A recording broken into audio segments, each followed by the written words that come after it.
করলে ভালো হতো, কিছু পরামর্শ দিও। তোমরা যখন করবে তখন তোমাদের পরামর্শ অনুযায়ী আরও ভালো কিছু করার চেষ্টা করবো।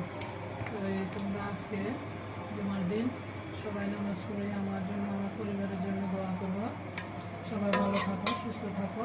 আল্লাহ হাফেজ।